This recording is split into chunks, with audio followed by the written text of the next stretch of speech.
আমরা সংসারে যদি কোনো কিছু হয় সঙ্গে সঙ্গে ভগবানকে ডেকে বলি দয়াময় আমার সংসারে এই হয়েছে, এটা দূর করে দাও, তোমার নামে আমি ওই কীর্তনে যে অনেক হরিলুটির বাতাসা দান করি। অর্থাৎ ভগবান এই জগতে তুমি আর যদি আমায় কিছু দাও তখন আমি তোমায় কিছু দেবো। ভগবানকে যে কথাটা আমরা বলেছি, ভগবান যদি আমাদের মনের আশা পূর্ণ করে তবে যেটা বললাম সেটা করবো, আর যদি মনের আশা পূর্ণ না করে তাহলে আর কিছু করবো না। হ্যাঁ, এই হচ্ছে আমাদের ভগবানকে ভালোবাসা। কিন্তু নিঃস্বার্থ ভাবে আমরা কয়েকজন ভগবানকে ভালোবাসতে পারি। আমরা কি কেউ কখনো কোনোদিন ওই মন্দিরের ভিতরে যে মন্দিরের দরজাটা খুলে দিয়ে তাকিয়ে ডেকে আমরা বলতে পারলাম না যে দয়াময় তোমার কাছে কিছু চাই না, শুধু এই বস্তু চাই, এ জন্মে নয় প্রতি জন্মে জন্মে তুমি যে করে জন্ম দাও তোমার ওই চরণ হতে যেন তুমি বঞ্চিত করো। আমি তোমার মধুমাখা কৃষ্ণ নামটা বদলে নিয়ে আমি 2 ফোঁটা নয়ন অশ্রু যেন তোমার চরণে নিবেদন করতে পারি। আমি তোমার কাছে আর কিছু চাই না। এমন করে আমার ভগবানকে কেউ ডেকে বলতে পেরেছি গো। তাই তো গীতায় ভগবান বললেন জীব আমায় ভজে মাগে বিষয় সুখ, অমৃত চলে বিষ মাগে সেই বড় মূর্খ। আমি বিজ্ঞ তার বিষয় কেন দিব, সর্জন অমৃত দানে তার বিষয় ভোলাবো। গীতায় ভগবান আরো বললেন যে তামাং প্রবাদন্তে তামস্তাদেব ভজন মহ মম বার্তানুবার্তান্তে পার্থিব মনুষ্য সর্বস্ব। অর্থাৎ এই জগতে যে ব্যক্তি আমাকে যেমন ভাবে ভজনা করে আমি তাকে ঠিক তেমনি ভাবেই অনুগ্রহ করি। আমাকে যে যেমন ভাবে চায় আমি তাকে ঠিক তেমনি ভাবেই কৃপা করি। এই জগতে কোনো ভক্ত যদি আমাকে ভালোবেসে কেউ আমাকে পিতা রূপে চায় আমি তাকে পিতা রূপে দেখা দিই, কেউ যদি আমাকে ভাই রূপে চায় আমি তাকে ভাই রূপে দেখা দিই, কেউ যদি বন্ধু রূপে চায় আমি তাকে বন্ধু রূপে দেখা দিই, কেউ যদি পুত্র রূপে চায় আমি তাকে পুত্র রূপে দেখা দিই। আবার যদি কোনো ভক্ত বলতে পারে দয়াময় আমি কিছু চাই না, তুমি যদি পারো জনমের মতো আমার হয়ে যাও। ভগবান বললেন সে যদি চাওয়ার মতো চাইতে পারে, সে যদি আমার নাম বলার মতো বলতে পারে, আমাকে যদি ডাকার মতো ডাকতে পারে, তবে আমি কথা দিলাম আমি জনমের মতো একমাত্র সেই ভক্তেরই হয়ে যাব। আমি সেই ভক্তেরই হয়ে যা যারা আমাকে ডাকার মতো ডাকতে পারে, যারা আমার নাম বলার মতো বলতে পারে।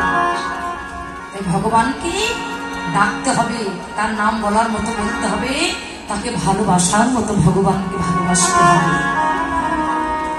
বৃন্দাবনে যে পুজো গোপীগণ তাদের প্রেম তাদের ভালোবাসাটাই এমনই ছিল।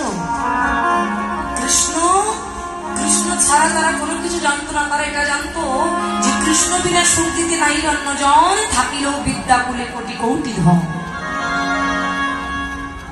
তারা এটা জানে যে কৃষ্ণ বিনা জগতে কেউ সুখ দিতে পারে না। আর এই জগতে সেই ব্যক্তি হলো একমাত্র সুখী। কোন ব্যক্তি? ঠিক আমরা অনেকে মনে করি এর কোটি কোটি টাকা আছে, ব্যক্তি মনে হয় অনেক সুখী, 10 তলা বিল্ডিং আছে খুব সুখী না। কিন্তু বাবা মনে রাখবেন এই জগতে যার যত তালা তার তত জ্বালা। যার তালা আছে তার জ্বালাটা বেশি আছে গো।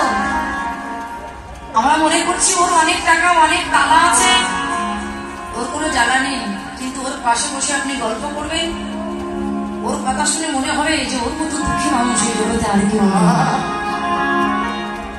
এখানে তত্ত্বদর্শীগণ সিদ্ধান্ত দিলেন এ জগতে যে যার ধন আছে, ধন থাকলে সে কোনোদিন ধনী হবে না। জাগতিক জগতে ধনে ধনী হইও না। এই জাগতিক জগতে ধনে যে তুমি ধনী হচ্ছ, ওই ধন তোমার আজকে আছে, কালকে তোমার নাইবা থাকতে পারে। ওই ধনে ধনী হলে সে কোনোদিন ধনী হবে না। তত্ত্বদর্শীগণ জানিয়ে দিলেন এই জগতে সেই তো প্রকৃত ধনী যে অনেক কৃষ্ণ ধনে ধনী হতে পেরেছে। জগতে সেই তো গৌর ধনে ধনী হতে পেরেছে, এই জগতে সেই তো প্রকৃত ধনী গোমা। কিন্তু জাগতিক জগতে ধন আমার আজকে আছে, কালকে আমার নাইবা থাকতে পারে না। শাস্ত্রে বললেন দিয়ে ধন বুঝি মন হরে নিতে কতক্ষণ। এই যে ভগবান আমাদের এত ধন, এর সঙ্গে গাড়ি বাড়ি এত কিছু দিয়েছে, এগুলো দিয়ে কিন্তু ভগবান আমাদের পরীক্ষা করে। বলছে দিয়ে ধন বুঝে মন হরে নিতে কতক্ষণ। ভগবান তোমার আজকে ধন দিয়েছে, তোমার মনটা বুঝবে। যদি তোমার ভিতরে অহংকার থেকে থাকে ওটা হরে নিতে ভগবানের টাইম লাগবে না। এই জন্য সে দেখুন বাবা রাজা হরিশ্চন্দ্রের নাম শুনেছেন? রাজা হরিশ্চন্দ্র যিনি দানবী রাজা ছিলেন, তার মতো রাজা সে এত পরিমাণে দান ধন করতেন। তার কাছে যে যারা চাইতেন, জীবনে কেউ কখনো কোনদিন খালি হাতে যেত না। যে যা চাইতো তাকে তাই দান করতেন, তাকে তাই দান করতেন। এই দান করতে করতে একদিন রাজা হরিশ্চন্দ্রের মনে অহংকার জমে গেছে, অহংকার হয়েছে। আর যে না অহংকার হয়েছে তখন তারই গুরুদেব বিশ্বামিত্র একদিন হরিশ্চন্দ্রকে ডেকে বলছে, হরিশ্চন্দ্র তুমি কত বড় দানবী রাজা হয়েছ, আমি তোমাকে পরীক্ষা করতে চাই। তুমি কত বড় দানবী রাজা হয়েছ, আমি তোমাকে পরীক্ষা করতে চাই। তাই একদিন দান সব তার কাছ থেকে সবই কিছু কেড়ে নিয়েছিল। গাড়ি বাড়ি টাকা পয়সা যা কিছু ছিল সবই কিছু কেড়ে নিলেন। একেবারে রাজা হরিশ্চন্দ্র পথের ভিখারি হয়ে গেলেন। নিজের একমাত্র ছেলে আর স্ত্রীর হাত ধরে পথের কাঙাল হয়ে গেলেন, পথের ভিখারি হয়ে গেলেন। পথ দিয়ে হাঁটতে হাঁটতে হাঁটতে একদিন একটা নদীর ঘাটে গিয়ে দাঁড়িয়েছে। আর এই নদীর ঘাটে যে নৌকা নিয়ে বসে আছে তার নাম হলো মাধব পাটনি।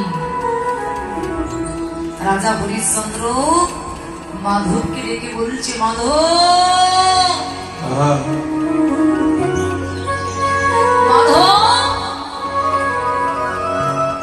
আমি রাজা হরিশ্চন্দ্র, আমাকে একটু পার করে দিবি। একসময় আমার সবই কিছু ছিল, আজকে আমি সবই কিছু পরিত্যাগ করি পথের কামাল হয়ে গেছি। তাই মাধব আমাকে একটু পার করে দে, আমাকে একটু পার করে দে। তাই মাধবকে ডেকে ডেকে রাজা হরিশ্চন্দ্র বলেছেন, মাধব এমন সাধে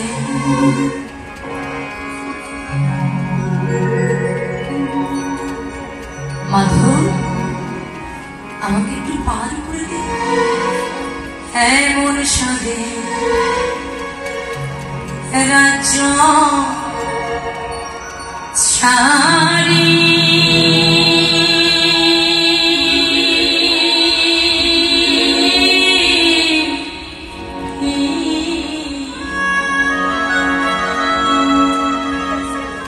ওরে হইলাম মাধব আমি দিন ভিখারি।